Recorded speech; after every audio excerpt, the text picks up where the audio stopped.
लगातार नजर बनी हुई है जोधपुर पर, जहां तनाव बना हुआ है। और अब आपको बता दें कि 10 थाना क्षेत्रों में वहां कर्फ्यू लगा दी गई है। और जोधपुर की ये जो सीसीटीवी फुटेज है, ये पहली तस्वीर सामने आई है हिंसा को लेकर, जिसमें एक शख्स आपको साफ तौर पर दिख रहा है तलवार लहराते हुए। बताया जा रहा है कि इसी के बाद हिंसा भड़की थी। ये शख्स जो तलवार लहराता हुआ नजर आ रहा है, सीसीटीवी फुटेज में साफ नजर आ रहा है। और पुलिस अब इसी बिना पर अपनी जांच को आगे बढ़ाएगी। इसे हिंसा और तनाव का सबसे अहम फुटेज माना जा रहा है। एक युवक हाथ में तलवार लिए नजर आ रहा है और आज सुबह 11:30 बजे का यह फुटेज बताया जा रहा है। ईद की नमाज के बाद जो हिंसा हुई, पत्थरबाजी हुई, उससे पहले यह युवक तलवार लिए नजर आ रहा है। आप देख सकते हैं गली से गुजर रहा है, उसके हाथ में तलवार है। 10 थाना क्षेत्र में अब कर्फ्यू लगा दिया गया है। और ये देखिए, यही वो शख्स है जिसके हाथ में आप तलवार साफ तौर पर देख रहे हैं। इसी के बाद यहां हिंसा भड़की, पत्थरबाजी हुई, दो समुदाय के बीच ईद के दिन तनाव देखने को मिला। और केजे श्रीवत्सर लगातार हम तक वहां की तस्वीर पहुंचा रहे हैं और निष्पक्ष रिपोर्ट हम आपको जोधपुर की दे रहे हैं। केजे, आपके पास आते हुए जानना चाहेंगे कि अब और ज्यादा क्या कदम उठाए गए हैं? कर्फ्यू लगा दिया गया है, पूरी स्थिति को नियंत्रण में करने के लिए क्या किया जा रहा है जोधपुर में?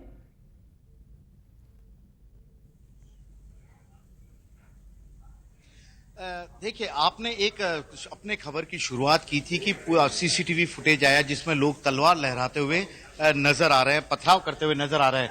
ये मैं अब बता दूंगा, इसी घर के जो सीसीटीवी कैमरे लगे हुए हैं उसके सीसीटीवी फुटेज, जो कि पुलिस के लिए एक सबसे बड़े सबूत है। ये उस घर के मालिक है। सीसीटीवी फुटेज को इन्होंने एक जिम्मेदार नागरिक के रूप में पुलिस को दिया है। सर, मैं आपसे जानना चाहता हूं, आपने अपनी सीसीटीवी फुटेज में क्या देखा? क्योंकि हम लोगों को आपने जो दिखाया वो तो दिखा, लेकिन आपने क्या देखा जिसे देखकर आपको लगा कि पुलिस की मदद करनी चाहिए, उन्हें बताना चाहिए? मैंने ये वाक्य पूरा अपनी आंखों से भी देखा है और फिर मैंने सीसीटीवी फुटेज में भी देखा। सीसीटीवी फुटेज में पुलिस वालों को सब मैंने दे दी, प्रेस वालों को दे दी। उसके बाद मैंने अपनी आंखों से देखा था कि कोई 10-15 जने यहाँ इधर से भगते हुए आए। फिर उन्होंने तलवार से हमला किया एक बाइक सवार पर। बाइक सवार यहाँ से निकला, वापस मुड़ के आ गया, पीछे से आके उसने तलवार से हमला किया। ठीक है, उसकी जान बच गई उसमें, लेकिन वो भाग गया। उसके 2-3 मिनट बाद इधर से 15, 20, 25 जने लोग आए, हाथों में तलवार, हॉकी, पत्थर सब लेके आगे जाके बहुत पत्थरबाजी की। वापस आते समय गाड़ियों के ऊपर तोड़ फोड़ की। कम से कम 15-20 गाड़ियों को नुकसान पहुंचाया। ठीक है, अब देखिए, ये बता रहे हैं कि गाड़ियों को तोड़फोड़ की है, और अब ये जो पुलिस वाले हैं उसी टूटी फूटी गाड़ियों की रिपोर्ट तैयार कर रहे हैं, क्योंकि ये वो गाड़ी है जो तोड़ी गई है। ये मोहल्ले में सबसे बड़ी बात है, स्वर्णकारों का ये मोहल्ला है। सुनार लोग यहाँ पर है, हर दूसरा घर ज्वेलर्स का यहाँ पर मिलेगा। ये लोग अपने काम धंधे में भरोसा करते हैं हमेशा, इन्हें कोई प्रॉब्लम नहीं है। लेकिन यहाँ से 10 कदम की दूरी पर सिलावटों का मोहल्ला है, और सबसे बड़ी बात है कि वो मुस्लिम बस्ती है। बस इन्हीं दोनों बस्तियों के बीच, लोगों के बीच की ये पूरी घटना बताई जा रही है। और ये कहा जा रहा है, रात जब सुबह नमाज पढ़ के यहाँ से ये जा रहे थे तो उसी दौरान पत्थरबाजी हुई। हाथों में तेजाब की बोतलें थी, जैसा कि हमने वहां आगे देखा था। तेजाब सड़कों पर बिखरा हुआ था।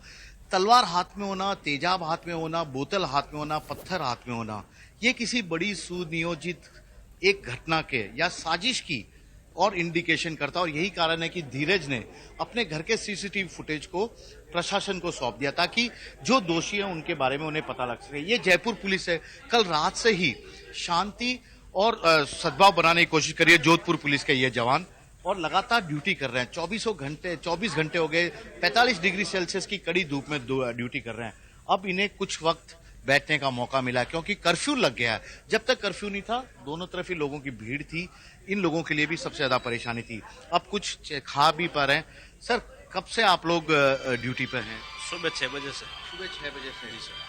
कितनी बार ईमानदारी से बताइएगा पानी पिया या 10 मिनट के लिए? पी रहे हैं, मॉर्निंग से पानी पी रहे हैं। ये हालात है सर। लेकिन अब स्थिति कैसी है, क्योंकि कर्फ्यू लग गया? शांति है सर, अब शांति है, अब नियंत्रण में।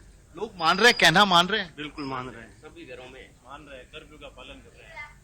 कर्फ्यू का पालन कर रहे हैं। अब ये भी थोड़ा सा आराम है, लेकिन पता है कि अभी स्थिति बहुत मुश्किल है।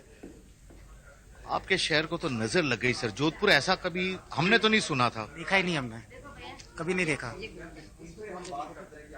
नहीं, क्या हुआ बताओ? कभी ऐसा देखा ही नहीं। बहुत ही प्रेम से रहते हैं। कोई भी त्योहार होता है एक दूसरे के आना जाना होता है। आज क्या हुआ कुछ समझ में नहीं आ रहा है। कभी ऐसा देखा नहीं हमने। जबकि मैं आया हूँ इधर भी वो खड़े थे, उधर भी खड़े थे, जबकि मैं उधर से आया हूँ। मुझे रास्ता दिया गया है कि आप आइए। जानते हैं बचपन से छोटे से बड़े। आप तो बचपन से छोटे से बड़े हुए हैं इस मोहल्ले में। आपके घर के बाहर ये पत्थर बिखरे हुए हैं, आगे कांच बिखरे हुए हैं। ये जो गाड़ी है, ये गाड़ी देखिए, मैं गाड़ी दिखाता हूं पहले तो। ये गाड़ी है जिसे पूरी तरह तोड़फोड़ दिया है। तो इस तरह की कई और गाड़ी इस मोहल्ले में खड़ी थी, उसे तोड़फोड़ दिया है। भाई साहब ये बताइए, पत्थर बिखरे हैं, गाड़ी टूटी है, ये तोड़ने वाले कौन थे भाई साहब? आपके इस मोहल्ले से रोज गुजरने वाले थे या कुछ नए चेहरे थे या कौन थे? मैं नए चेहरे थे, हमारे मोहल्ले के नहीं थे। भाभी आप बताइए, नए चेहरे थे, कभी देखा आपने? नहीं, उनको मैंने कभी पहले नहीं देखा था। नए चेहरे दिख रहे थे और वो सब पत्थर मारे थे बहुत। गाड़ियों पे सरिये लाठियां वो ले लेके सब आ गए थे। तलवार भी लेके आ गए। ये इसने देखा, ये रो रहा क्या था। देखा बाबू? बहुत बड़े बड़े पत्थर फेंक रहे थे किसने फेंका? मुसलमानों ने। मुसलमानों ने फेंका। ये देखिए सामने मोहल्ले वाले। लेकिन सबसे बड़ी बात है कि ये खुद बोल रहे हैं कि ये वो लोग नहीं थे जो इस मोहल्ले से रोज गुजरकर सामने बस्ती में जाते थे, कुछ नए थे। यानी कि एक बड़ी साजिश है जोधपुर के अमन शांति को खतरा पहुंचाने की, अमन शांति को बिगाड़ने की। अब ये लोग कौन थे, इसकी पहचान धीरज जैसे लोगों द्वारा दिए गए सीसीटीवी कैमरे के जरिए पुलिस और प्रशासन करने में जुट गई है कि आखिरकार इस पूरी त्योहार के रौनक को, त्योहार की खुशियों को रद्द करने के या खराब करने के पीछे किसकी बुरी नीयत रही है। तो इस तरह की तमाम चीजों की पड़ताल अब पुलिस करने में जुटी है। फिलहाल तो यहाँ पर पुलिस वाले भी हैं, कर्फ्यू है, सन्नाटा है। हर जगह जहां तक नजर जाएगी आपको सन्नाटा ही नजर आएगा। और इस सन्नाटे के पीछे यही वजह है कि सांप्रदायिक माहौल, तनाव के जरिए माहौल को, जोधपुर के माहौल को, सद्भाव को खत्म करने की कोशिश की गई है बड़ी साजिश के तहत। अब इस साजिश का खुलासा के लिए मुख्यमंत्री अशोक गहलोत ने जोधपुर से, जो यहाँ के जोधपुर के प्रभारी हैं, उन्हें जयपुर से हेलीकॉप्टर में यहाँ भेजा है। एसीएस होम खुद यहाँ आ रहे हैं, डीजीपी आ रहे हैं, वे अधिकारियों के साथ बातचीत करेंगे कुछ ही देर में। इसके अलावा मुख्यमंत्री अशोक गहलोत को आज तक जितने भी गिफ्ट मिले थे उनका ऑक्शन कार्यक्रम है और उस जो जमा राशि थी वो किसी की सहायता के लिए होती थी। लेकिन मामला इतना गंभीर था कि मुख्यमंत्री सीएमओ पहुंच चुके हैं, मुख्यमंत्री कार्यालय पहुंच चुके हैं, अधिकारियों के साथ उन्होंने मीटिंग ली और जितने भी फुटेज सरकारी या सरकारी तौर या गैर सरकारी तौर पर उन्हें मिले, उन फुटेज को अपनी आंखों से उन्होंने देखा है। यह जानने की कोशिश की है कि मामला कितना गंभीर है और मुख्यमंत्री कार्यालय की ओर से इस तरह के फुटेज भी जारी किए गए हैं मीडिया को कि मुख्यमंत्री पूरे मामले को गंभीरता से ले रहे हैं। उन्होंने खुद ने जोधपुर के जो वीडियो थे अपनी आंखों से देखे, जो कि हम अपने दर्शकों को भी दिखा रहे हैं कि मुख्यमंत्री खुद किस तरह से इन सभी वीडियो को जयपुर में बैठे हुए देख रहे हैं। अब हेलीकॉप्टर में बैठकर राजस्थान के डीजीपी, एसीएस होम और सुभाष गर्ग जो कि प्रभारी मंत्री हैं, वो लोग सब यहाँ पर आ रहे हैं। तो एक बड़ी टीम यहाँ पर कुछ ही देर में पहुंचने वाली है और स्थिति की पूरी पड़ताल कर मुख्यमंत्री को अपनी रिपोर्ट देगी और यह भी बताने की कोशिश करेगी कि हालात कितने बेकाबू हैं या नियंत्रण में हैं। जी बिल्कुल केजे, जिस तरीके से सीसीटीवी फुटेज सामने आया है, अब उस पर जांच चल रही है और कल की ये घटना, इतनी गंभीर घटना, इन सब के बीच ये जो पूरी डेवलपमेंट आप बता रहे हैं श्रीवत्सन, उस बीच विपक्ष भी सक्रिय दिख रहा है। गजेंद्र शेखावत भी वहां धरने पर बैठे थे। अब लेकिन हालात को बहुत ही गंभीरता से लेते हुए प्रशासन ने वहां कर्फ्यू लगा दी है, इंटरनेट सेवाएं भी बंद कर दी गई हैं।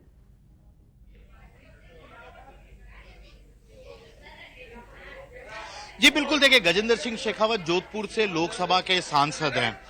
अब ये शख्स है, देखिए ये बाहर निकलने की कर्फ्यू में कोशिश कर रहे थे। पुलिस वाले इन्हें समझा रहे हैं कि आप बेवजह मत घूमिए वरना आप पीटे जाओगे, क्योंकि कर्फ्यू में बेवजह नहीं घूम सकते। ठीक है, अब मैं फिर से आपके सवाल पे आता हूं। गजेंद्र सिंह जोधपुर से लोकसभा के सांसद है, ये इलाका उनका है।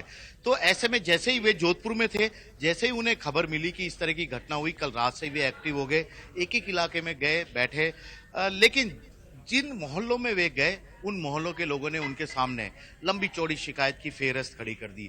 उन्होंने बताया कि किस तरह से ये पूरी घटना हुई है, किस तरह से कांग्रेस पार्टी तुष्टीकरण की नीति अपना रही है।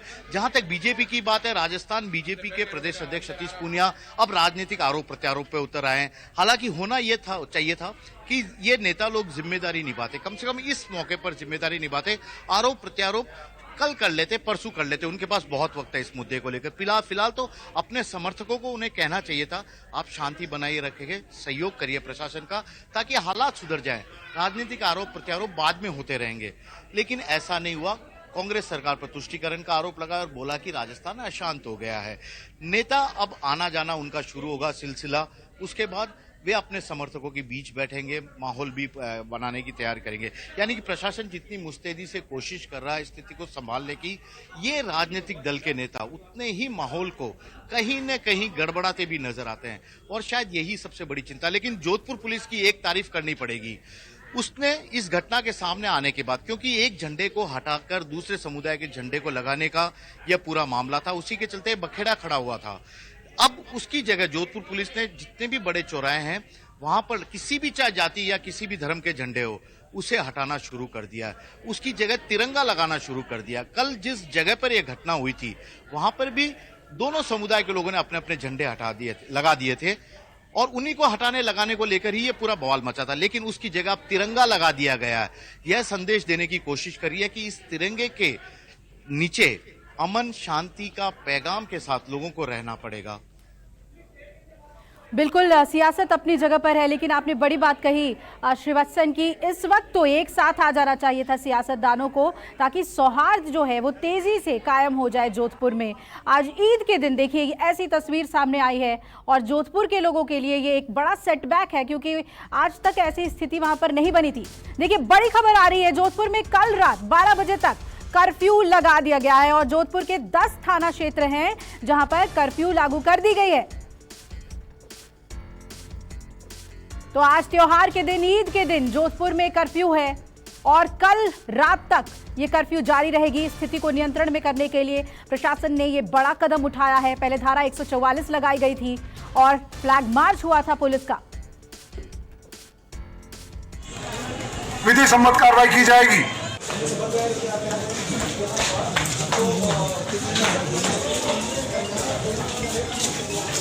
व्यक्ति कर्फ्यू की अवहेलना करेगा तो उसके विरुद्ध विधि सम्मत कार्रवाई की जाएगी।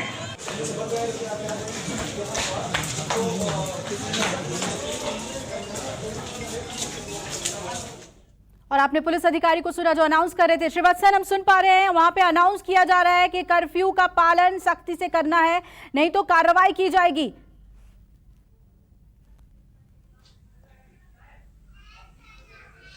जी बिल्कुल, देखिए कल तक पुलिस की कोशिश ये थी कि आज अक्षय तृतीया का त्योहार है, ईद का त्योहार है, लोग अपने घरों से बाहर निकले, सगे संबंधियों से मुलाकात करें, शादी ब्याह के कार्यक्रम में पार्टिसिपेट करें। यही कारण था कि कल इस घटना के सामने आने के बाद तत्काल उसने कर्फ्यू नहीं लगाया, लोगों की सुविधा के लिए। बहुत बड़ी उससे जो अपने जोधपुर पुलिस की ओर से एक पहल की गई थी, लेकिन लोग नहीं माने, सड़कों पर आ गए, सुबह से फिर हंगामा करने लगे। तो ऐसे में पुलिस के पास, प्रशासन के पास और कोई विकल्प नहीं बचा कर्फ्यू लगाने का। और यही कारण है, यहाँ देखिए पीछे ये पूरा मोहल्ला, यहाँ पर बच्चों ने कल शाम को ईद की तैयारी के लिए पूरे मोहल्ले को लाइटिंग से सजाया था, इस तरह की सजावट की थी। लेकिन अब वे इस त्योहार को भी नहीं मना पा रहे, क्योंकि कुछ लोगों ने हरकत ही कुछ ऐसी की अशांति फैलाने की, जिसके चलते दोनों ही पक्ष, चाहे अक्षय तृतीया मनाने वाले लोग हों, चाहे परशुराम जयंती मनाने वाले लोग हो, चाहे ईद मनाने वाले लोग हो, वे अपने घरों में रहने को अब मजबूर हैं। बिल्कुल, और ये दोषी लोग बचने नहीं चाहिए, सख्त से सख्त कार्रवाई होनी चाहिए। प्रशासन इसके पीछे लगा हुआ है और शांति कायम करने की चुनौती भी है, इसलिए कर्फ्यू लगाया गया है। श्रीवत्सन, बहुत बहुत शुक्रिया आपका पूरी अपडेट हमें देने के लिए। नमस्कार, मैं हूं मानक गुप्ता। अगर आपको हमारा ये वीडियो पसंद आया हो तो इसे लाइक और शेयर जरूर करें, और हाँ, हमें सब्सक्राइब और फॉलो करना ना भूलें, ताकि आप देश और दुनिया की कोई खबर मिस ना करें।